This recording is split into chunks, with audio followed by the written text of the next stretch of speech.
these people are injured by seeing themselves represented, not so much the adults because they're already inured to that kind of pain and pressure, but children, Indian children, seeing Indians represented as savage, as ugly, as nasty, vicious, treacherous, drunken. They grow up only with a negative image of themselves, and it lasts a lifetime. Is that an answer to your question? Yeah. Did you expect the kind of outrage that you got from people? I believe, well, that very night, Raquel Welch made a joke against you, saying that I hope the next person doesn't have a cause. Who's the who's the Western star who followed later? Steve McQueen. Clint Eastwood, yes, of course. I very seldom make mistakes. He did his version of a joke, and then John Wayne looked like he was about ready to get a posse together. He looked so sore. Did that surprise you, that they would be angered that you desecrated their cathedral?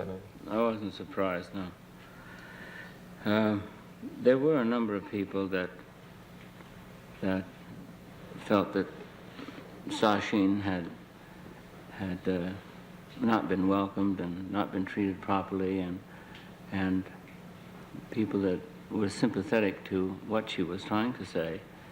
And I received an awful lot of mail in support of that. The booing made me sore. Well, actually, I think the people were booing at me. They were booing because they thought, well, this moment is sacrosanct, and you're ruining our fantasy with the intrusion of a little reality. And I suppose it was perhaps unkind of me to do that, but there was a larger issue, and it's an issue that nobody in the motion picture industry has ever addressed themselves to, unless forced to. I mean, the blacks have brought about changes because they were just damn angry about it. And they thumped the tub and threatened and made some noise about it. But if they had just been silent and thought, well, gradually wisdom will come to those who are in the business of the movies, and they will do right by us, and today would never have come. We, have a lot to be grateful for that the blacks were as insistent as they were that the image of blacks were changing. But it's a block by block fight. It's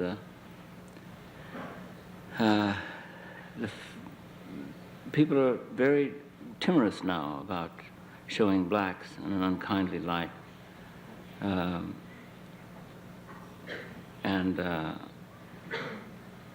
But they would go on with the Filipino houseboy or the Indian. I mean, you see it every day on television. Not every day. There's a World War II movie in which, actually it's John Wayne again, I don't mean to pick on him, in which he refers to Mr. Tojo's little yellow-bellied rats. And there was so much racism in World War II movies. You see, it's really, really surprising. I mean, it was so crude that it's worse than you remember it. The thing that bugged me, too, was that people said, there's Brando jumping on a social cause bandwagon now, getting in on the Indians, forgetting that in the 50s you were, I think, one of the first people fishing with the Paiute Indians up on the West Coast. You must forgive me. We must take a message, and we'll be right back. Stay where you are. How much of what's been written about you can be trusted? There are a couple of books. There's... Well, I've noticed that you always say, you look at your notes and you say to the interviewee. Yes. It was once, someone said about you once that this and that and the other thing, and it's, I always wondered why you did that. Looked at them or said it? Yeah, said it. Well, if I look at them and say nothing, the show becomes so quiet that nobody can actually hear. You mean? But I think that the press is a very poor reference for knowing somebody. I don't think that you...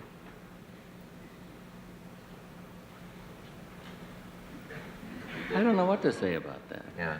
Well, there are 2 books in print purporting to tell the story of your life, your rages, your excesses, your lusts, your dreams. I think that I'm almost quoting from the cover of one of them. Can we trust those? And if not, how do they get away with it? I don't think it's worth going into. I mean, I On their feel- part or mine? No, well, news, of course, is big business, and there are news items that are worth $100. There are some that are worth several $1,000s. Some news items are worth $100,000, and some are $2 items. But news is business, and people sell news. And unfortunately, people in my position, people in the public eye, are sellable commodities, but they're not any different than Kleenex or Dial soap or anything else. And so if we, find something out that's about your sex life or something that you do with your fingernails after you cut them off, or Who if told you, man? if you smoke the grime from your navel, then that's big news. That's important. He's Dick Cavett. Smokes the grime from his navel and he saves his fingernail parings. I'd rather you hadn't mentioned that about me. I revealed that to you in private, and I thought I could trust you. But anyway, it doesn't matter. Yeah. Because finally, and I've found that people really don't believe all the nonsense they read. And they look at you when they meet you and wonder if it's true. Mm-hmm. But they finally make a decision on what their experience with you personally is. If So- it's for 5 minutes, or, if you say thank you to the hostess and she brings you a cup of coffee, well, then she thinks you're a courteous person. Mm-hmm. If you're tired and cranky and you're ill or something and you don't want to be disturbed or sign autographs and things like that, then they say, well, he's a kind of a funny person. But, So whether or not you threw horse manure out of the top window of your old place on 52nd Street when you were young and yelled, "Watch out for the flying red horse," which is I'm just picking one at random that they always seem to write about you, is irrelevant. When people are watching you on the screen, I don't know whether they wonder if those things... But I always wonder, if those aren't true, then where do they come from? well, but I think you... And did you? I think that that's a kind of a question that, well, there's a perfect example. Yeah. On your show, you have money items as well. You have items that you sell to the audience and items that were entertaining or they offer some sort of sparkling interlude for what otherwise might be a sea of dullness. The dullness. Yeah, I mean, if you have a guest that's very boring and you ask them some question like that, well, I'm getting far afield. I think that you have to think about your ratings when you're giving the show, when you're doing the show, and you have to make the show as interesting as possible. And to the question of whether or not I throw manure out of what was it? Fourth-story window of a house on 52nd yeah. Street.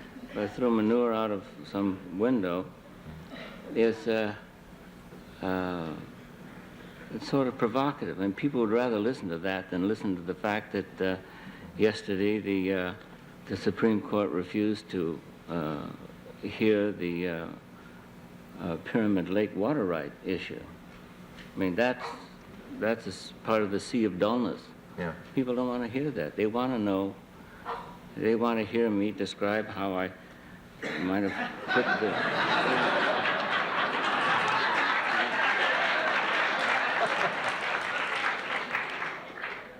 I can only tell you that I was on 52nd Street the other day, and they haven't cleaned it up yet, so I feel it probably is true. But why people are more interested in that, I don't know. I was hoping we could find that out.